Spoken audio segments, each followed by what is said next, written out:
మనకి ఆల్రెడీ ఆంధ్రాలో election వేడైతే start అయింది. సో, ముందుగా మనకి ఇప్పుడు ఎలక్షన్ అంటే గుర్తొచ్చేది ఆంధ్ర గురించి చెప్పుకోవాలంటే ఫస్ట్ పిఠాపురం.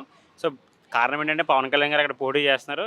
సో, అక్కడ బజ్ ఎలా ఉంటది? పవన్ కళ్యాణ్ గారు ఎంతవరకు మెజారిటీ ఉంటది? వైసీపీకి ఎన్ని పార్టీ వస్ ఎన్ని పా వైసీపీకి ఎన్ని సీట్లొస్తాయి? అలా కూటమికి ఎన్ని సీట్లొస్తాయి? ఒకసారి మనం అక్కడ అడిగి ప్రజలను తెలుసుకుందాం. ఒకసారి రండి. అన్న మీ పేరు? నా పేరు శ్రీకాంత్. అన్న ఎలా ఉండబోతుంది ఇప్పుడు ప్రెజెంట్ ఫస్ట్ పిఠాపురం గురించి మనం మాట్లాడుకుంటే కళ్యాణ్ గారికి ఎన్ని మెజారిటీ రావచ్చు? అంతవరకు 50,000 పైన ఉండొచ్చని నా ఉద్దేశం. మెజార్టీ మంగళగిరిలో నారా లోకేష్ గారు. నారా లోకేష్ గారు అంటే అక్కడ రామకృష్ణారెడ్డి గారు ఉన్నారు. కొద్దిగా పోటీ ఉంది కాబట్టి గెలిచే ఛాన్స్ అయితే ఉండొచ్చు. కాకపోతే ఏంటంటే చెప్పలేం. అది ఏపీ మొత్తం కూడా కొద్దిగా టైట్ పొజిషన్గానే ఉంది ఈసారి.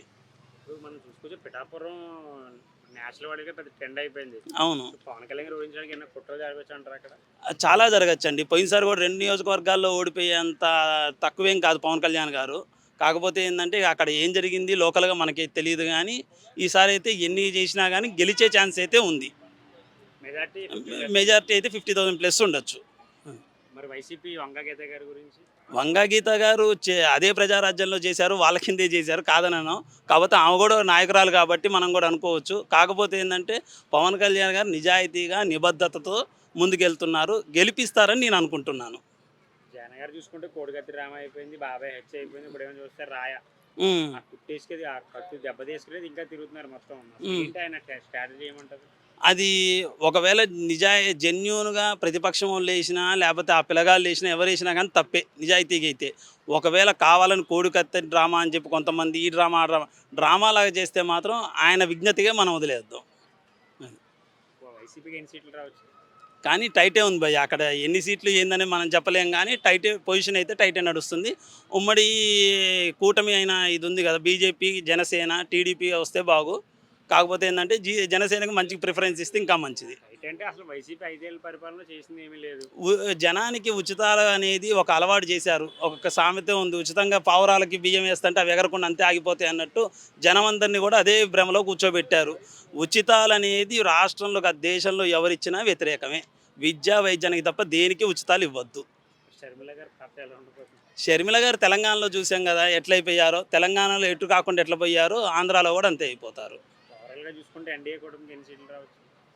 ఎన్డీఏ కూటమి ఆంధ్రప్రదేశ్ వరకు భారతదేశం మొత్తం మీరు అడిగి ఆంధ్రప్రదేశ్ వరకు అయితే మాత్రం గెలుస్తుంది అని అయితే నమ్మకం అయితే ఉంది. కాకపోతే ఏంటంటే ఫుల్ టైట్ ఫైట్. ప్రస్తుతానికి అయితే పవన్ కళ్యాణ్ గారు అసెంబ్లీ సార్ అడుగు పెట్టాలనే కోరుకుంటున్నాం మనస్ఫూర్తిగా. ఆల్రెడీ మనకైతే ఏపీలో ఎలక్షన్ రావడం స్టార్ట్ అయిపోయింది. కొంచెం హీట్ ఎక్కేసింది పాలిటిక్స్ అయితే. సో పిఠాపురంలో పవన్ కళ్యాణ్ గారు పోటీ చేస్తున్నారు. అసలు ఈసారి ఎలా ఉండబోతుంది? కూటమి గురించి ఏం చెప్తారు? కూటమి ఇప్పుడు బీజేపీ, టీడీపీ, జనసేన కలిసి వస్తున్నాయి. వచ్చినా జగన్మోహన్ రెడ్డి ఎంట్రీకి కూడా వీకలేవు. పవన్ కళ్యాణ్ మళ్ళీ గెలిచేది లేదు, అయ్యేది లేదు, పీకేది లేదు. ఆడ గెలిచేది వంగా గీత గారే.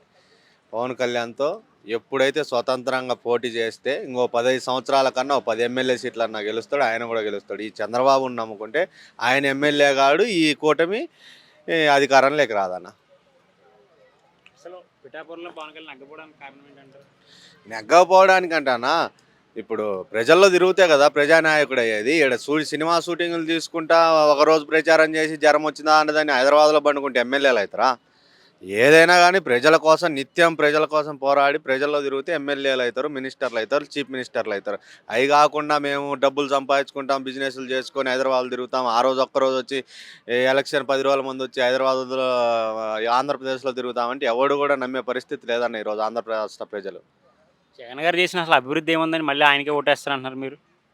అన్న, పేద బడుగు బలహీన వర్గాల ఆశాజ్యోతి జగన్మోహన్ రెడ్డి గారు అన్న.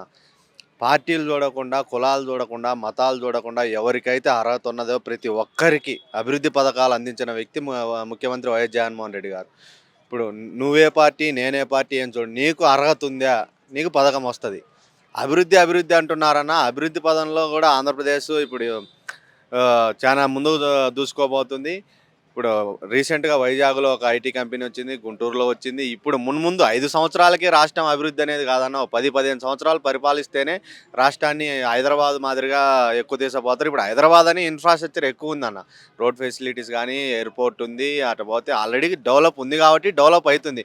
ఆంధ్రప్రదేశ్ కూడా ఇప్పుడు వైజాగ్ని ఎందుకు క్యాపిటల్గా ఎంచుకున్నారంటే జగన్మోహన్ రెడ్డి గారు, అక్కడ ఫెసిలిటీస్ ఎక్కువ ఉన్నాయి, రోడ్స్ ఎక్కువ ఉన్నాయి, బీచ్ ఉంది, సముద్ర తీరం ఉంది, మళ్ళీ అలాగే మన ఎయిర్పోర్ట్ కూడా ఉంది. అన్ని ఫెసిలిటీస్ ఎక్కువ ఉన్నాయి. ఎక్కువ ఫెసిలిటీస్ ఉన్న దగ్గర ఇన్ఫ్రాస్ట్రక్చర్ ఉంటే ఎవరైనా ఎంటర్‌ప్రెన్యూర్స్ అనేవాళ్ళు పెట్టుబడులు పెట్టడానికి వస్తారు. ఆ విధంగానే 3 రాజధానులకు కట్టుబడి జగన్మోహన్ రెడ్డి గారు ఒక 3 నెలల కిందట కూడా ఒక మీటింగ్ పబ్లిక్ మీట్‌లో ప్రకటించారు. నేను సీఎంగా గెలిచిన తర్వాత నా ప్రమాణ స్వీకారం కూడా వైజాగ్‌లో ఉండబోతున్నటువంటి చెప్పిన వ్యక్తి జగన్మోహన్ రెడ్డి గారు. అభివృద్ధి ప్రతి ఊరు ఇప్పుడు అభివృద్ధి గురించి అడుగుతున్నారు కదా! అభివృద్ధి అనేది రాజధాని అనేది ఒక రాజధానిలో ఎవరు ఉంటారన్నా రాజు ఉంటాడు రాజధానిలో. ఇప్పుడు ఆంధ్రప్రదేశ్ రాష్ట్రంలో ప్రతి గ్రామం కూడా ఒక రాజధాని. ఎందుకనంగా ఆ గ్రామంలోనే గ్రామ సచివాలయం, హెల్త్ క్లినిక్కు, రైతు భరోసా కేంద్రం ఈ 3 పెట్టాడు. 10 అడుగుల దూరంలో ఉన్నాయి. ఒక రైతు అనేవాడే రాజు మన భారతదేశంలో. అటువంటి సదుపాయాలన్నీ గ్రామంలో అందిస్తున్నప్పుడు ఇంక రాజధానులు ఎందుకన్నా ప్రతి ఊరేకి ఒక రాజధాని. ఇది కదా అభివృద్ధి అంటే. జగన్మోహన్ రెడ్డి గారి హయాంలో జరిగిన ఈ అభివృద్ధి చాలదా? మళ్ళా 2024లో 175, 175 సీట్లు కొట్టడానికి? మరి వాలంటీర్లకి చంద్రబాబు నాయుడు అయితే 10,000 చేస్తానని చెప్పేసి అంటున్నారు. ఇదంతా ఏంటి ఎన్నికల కోసం చేసే అన్న ప్లానింగ్ అంటారా? మీరు సోషల్ మీడియాలో, యూట్యూబ్‌లో యాక్టివ్ ఉన్నారు. మీకు తెలియదా 3 సంవత్సరాల క్రితం చంద్రబాబు నాయుడు గారు ఏమన్నారో? వాలంటీర్లు అనేవాళ్ళు మగోళ్ళు లేని సమయంలో ఇంట్లో దూరే వ్యక్తులు వాలంటీర్ల వ్యక్తి. అలాంటి జగన్మోహన్ రెడ్డి గారు ఒక కొత్త వ్యవస్థను పుట్టించిన వాలంటీర్ వ్యవస్థను పుట్టించిన వ్యక్తి ఎవరు ఆంధ్రప్రదేశ్‌లో? జగన్మోహన్ రెడ్డి గారు. అలాంటి వ్యవస్థ గురించి ఆయన అంతకుముందు కించపరిచి మళ్ళా ఈరోజు ఆయన మళ్ళా వాలంటీర్లకు 10,000 ఇస్తున్నామంటే అర్థమైంది జగన్మోహన్ రెడ్డి గారి హయాంలో ఆంధ్రప్రదేశ్ అభివృద్ధి చెందినట్టే కదా! దీనికి నిదర్శనమే వైఎస్ జగన్మోహన్ రెడ్డి గారు ఆంధ్రప్రదేశ్ రాష్ట్రానికి ముఖ్యమంత్రిగా ఉండాలని ఆంధ్రప్రదేశ్ రాష్ట్ర ప్రజలు కోరుకుంటున్నారన్న బలంగా. పోలవరం ప్రాజెక్ట్ మరి ఎందుకు పూర్తి చేయలేదంటారు? ఈ 3 సంవత్సరాలు 2 సంవత్సరాలు కరోనా పోయినా. అన్న ప్రాజెక్టు పనులనేవి శరవేగంగా సాగుతున్నాయి. కేంద్రం కొంచెం నిర్లక్ష్యంగా వాళ్ళకు ఆంధ్రప్రదేశ్లో ఎంపీ బలగం లేదు కాబట్టి వాళ్ళు కావాలని ఆ ఓటు బ్యాంకును పెంచుకోవడానికి వాళ్ళు కేంద్రం నుంచి రావాల్సిన నిధులు ఆపడం వల్లనే ఆంధ్రప్రదేశ్ పోలవరం అనేది నిదానం కొనసాగుతుంది. రేపు గనుక కేంద్రంలో హంగు ప్రభుత్వం ఏర్పడినట్టే జగన్మోహన్ రెడ్డి గారు అతను గెలిచినటువంటి 24 కానీ 25 కానీ ఎంపీ సీట్లను మొట్టమొదటిగా ఎవరైతే ఆంధ్రప్రదేశ్కు ప్రత్యేక హోదా మరియు పోలవరం ప్రాజెక్టును ఒక సంవత్సరంలో పూర్తి చేస్తా అంటారో వాళ్ళకు మాత్రమే జగన్మోహన్ రెడ్డి గారు సంఘీభావం తెలిపే అవకాశం ఉందన్న. కూటమికి ఎన్ని సీట్లు రావచ్చు అంటారు మీరు? కూటమికి ఏముందన్న మ్యాక్సిమం ఒక 10 సీట్ల వరకు రావచ్చు. మళ్ళా జగన్మోహన్ రెడ్డి గారు ముఖ్యమంత్రి కావడం మాత్రం తథ్యం అన్న. ఆంధ్రప్రదేశ్ రాష్ట్ర 5 కోట్ల ప్రజలు మాత్రం అది బలంగా కోరుకుంటున్నారు.